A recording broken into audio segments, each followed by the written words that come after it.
I think about our business as really kind of being vulnerable in three different ways. It's the business itself, its core processes. So think business value and shareholders and all that other stuff. There's employees themselves. We talked a lot about phishing and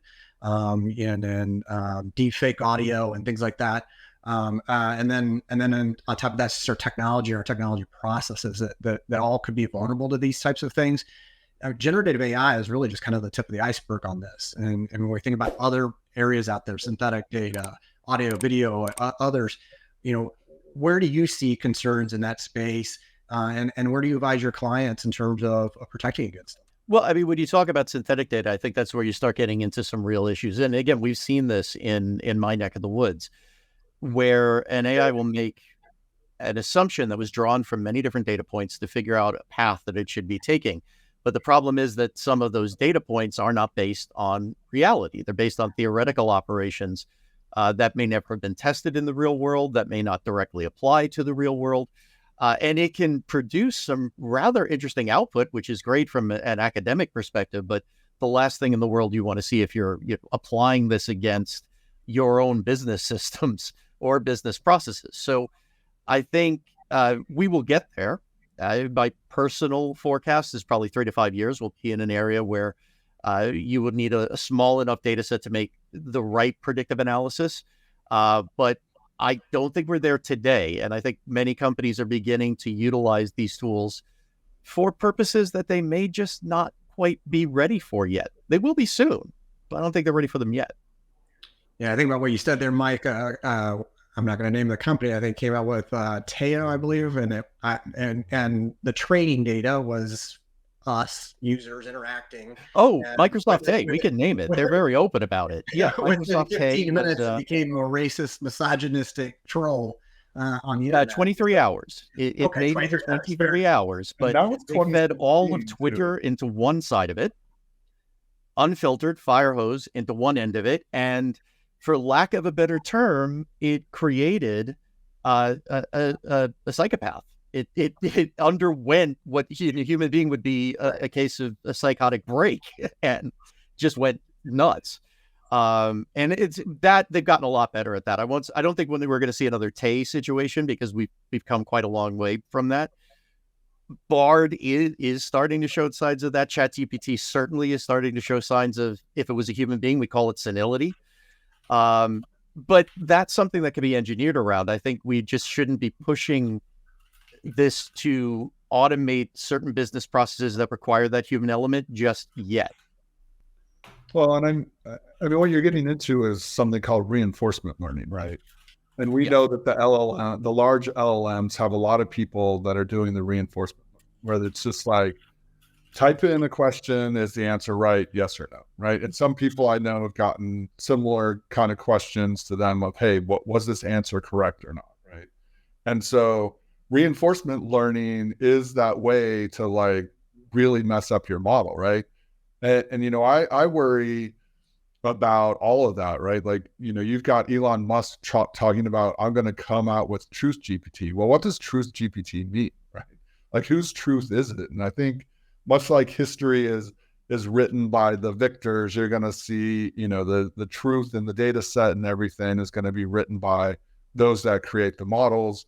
And then the question becomes, hey, are we going to have this self-feeding cycle of making more training data based on these models that have now been biased? And then where are we going to get in 5 years? And I think those are some of the things that worry me. But the big thing about all of these, right, was in the early days, fraud and things in the NLP space were really hard to deal with because you didn't have enough documents, right? How am I going to use any of these documents to kind of train a model to detect fraud, to do anything with fraud or any kind of cybersecurity issue? You didn't have it.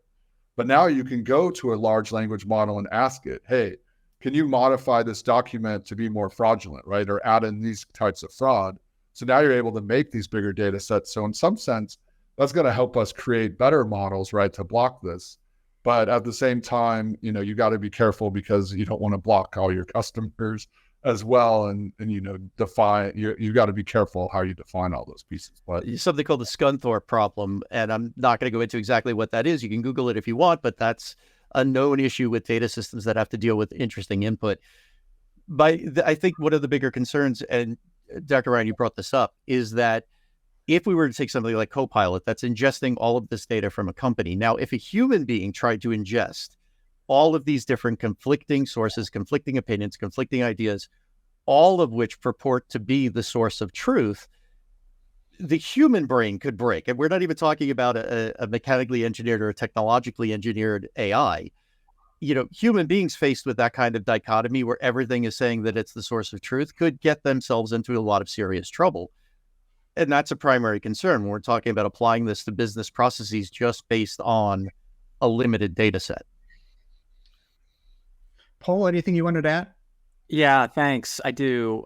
So we talk about phishing. We talk about these types of attacks. I want to just remind our audience that there are existing tools that we continue to use, right? And those phishing attacks, you still have to go through compromised systems. You still have to go through other avenues that these MTAs, that they're compromised, right? There's a whole bunch of threat intelligence around compromised systems, compromised ISPs, compromised ASNs, and you have frameworks in place, right? SPF, you've got DKIM, you got all those things, all those technologies in place already. So even though you can use a large language model to create these types of attacks, the emails that look natural, the emails that look like they're legitimate, there's still all these underlying tells. There's all these underlying indicators that InfoSec can continue to use to determine whether an email is legitimate in origin, or if it's coming from a whole set of indicators, or it's showing indicators within the headers that it's just not passing muster.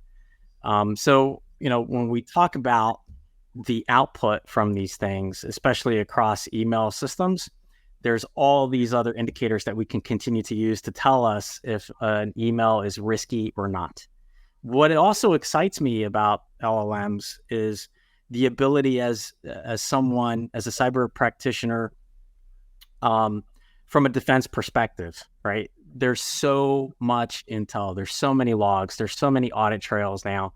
We've got all these tools and technologies in place. So if we can start leveraging these LLMs to be able to look at these indicators as they're coming in, networks, websites, logs, I mean, you name it, right? MFA, to bring all that in and to allow defenders to be able to respond quicker, to look at those attacks and to weight those attacks a lot more riskier, to make sure that they get ahead of the queue so that you have SOC analysts responding to those risks that are actually worth responding to versus being buried because they're just under such a load.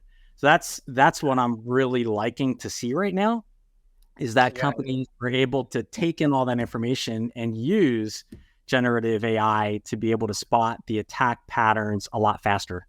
That is a good use of it. I mean, hundreds of thousands, millions of alerts today that our SOCs are dealing with, and threat hunting is very difficult. So anything that can give them a head start on creating correlations and bubbling up the right things.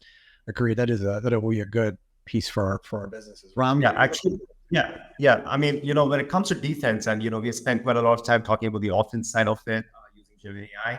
When it comes to defense, a lot of the reports that I'm reading right now, they say that there are three main use cases when it comes to defense using GenAI. There is content creation, and then there's behavior prediction, and then there is knowledge articulation, right?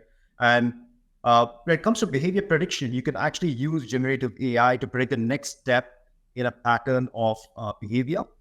So you can actually use Gen AI down the line, theoretically, to predict attacker activity or what the next step the attacker would take. That's something that you could do using Gen AI. Likewise, you can predict risk scenarios. And the SOC team can also use Gen AI to respond to a particular threat in the best way possible, right? Looking at all the paths. So that's one. And Gen AI can also be used to establish zero trust. So zero trust is all the rage right now.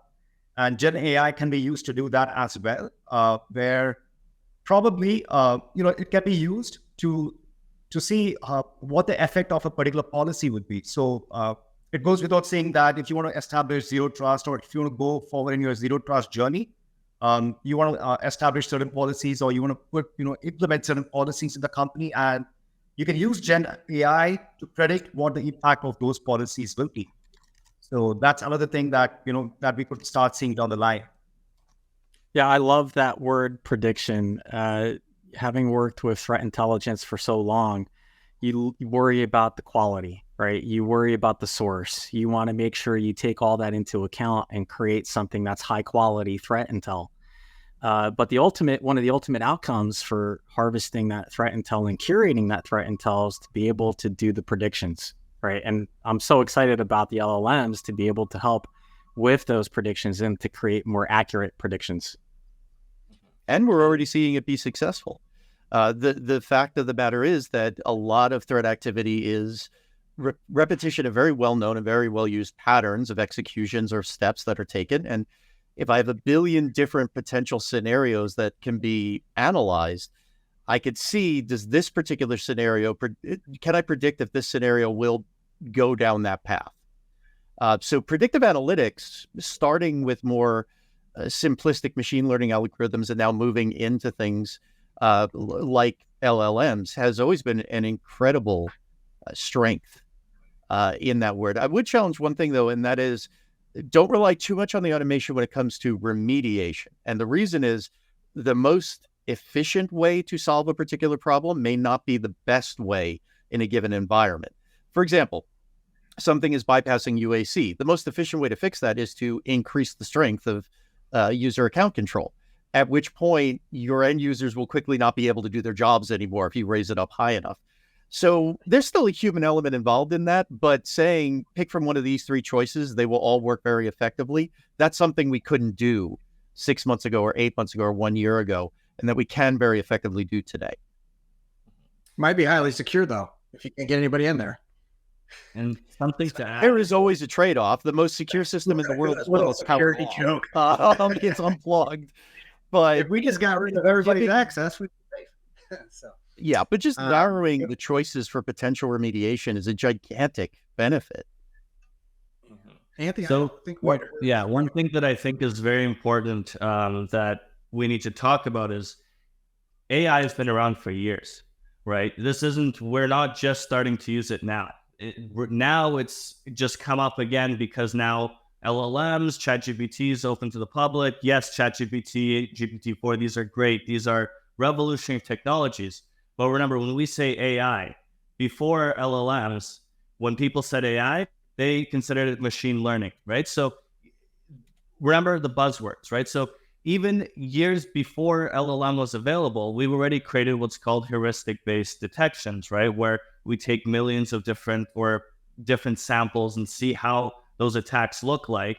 And then we're able to generate those patterns and block those. This is how all modern or EDR tools, right? Because we've evolved past antivirus, now it's called EDR because of machine learning. So we've actually been using this for years, right? This is nothing that's relatively new. But what is new is all the different knowledge that it can give you easily. So the two main use cases I've been seeing is one, the lowest bar lower for hacking, right? So the people that don't know how to actually hack can now ask ChatGPT how to hack, and it'll give you enough software to actually do something. That's called script kiddies. And now they can do automated security awareness. But the other piece, and this is what Paul, Mike, and Ram are talking about, is I've been seeing slowly level 1 triage being automated out. So rather than seeing 1,000 alerts, they're going to just give your team all the level 2 alerts. And they're basically making it so that a team of 3 or 4 people can do the equivalent to what a team of 5, 6, maybe 10 people can do, right? So those are the two use cases I'm personally seeing. And I just wanted to mention that when we're talking about GenAI, we're talking about LLMs. And now in the next couple months, years, it's now going to be MMMs, which is multi-model languages, which is LLMs plus other things, right? It's changing very quickly, but AI has been around forever. And I forget who mentioned this, but it's a cat and mouse game. Someone's going to do better, then defense is going to catch up, offense is going to go, and it's a never-ending situation which is why security jobs are going to stay for a very long time, and they're hard to automate out. Yeah, you remind me of Spam Assassin when I first started using it 20 years ago in a Bayesian filter, right? You'd have to go ahead and do your own classifications between spam and ham. So certainly been around, and it's a lot more sophisticated now. One short thing. Another use case that I would like to talk about is the report writing part. A lot of SOC analysts, they spend a whole lot of their time writing reports. GenAI can definitely play a big part there. It can do much of the heavy lifting if used appropriately. Yeah, I mean, I think, I sat on a panel a while back and everything we talked about was efficiency. And one of the people in the audience goes, well, give me a use case that CEOs care about that's not about efficiency. And it's like, that's what everyone cares about, right? Is efficiency. Just like you're saying, Ram, like, can you make these reports better? Copilot, everything else. Can I write code faster? Can I deliver a solution faster? Can I create, a better security system faster? And it's, that's what these systems are enabling us all to do. I'll take a guess. It wasn't the CEO that asked that. Someone is at the front door. No, it was probably a CISO who was, getting tired of getting yelled at by the CEO. But one thing to point out is we are not going to see a slackening of the need for cybersecurity professionals. I just want to make that clear because a lot of people heard what we said and were like, I'm out of a job. No, I think the goal of all of these models and all of these layers of efficiency is that you're currently working 5 full-time jobs between the reporting and the testing and the scanning and the monitoring, the alerting. If these tools help get you down to 2 full-time jobs, that's a net benefit.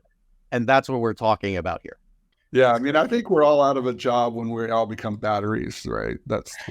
Then we have to worry about.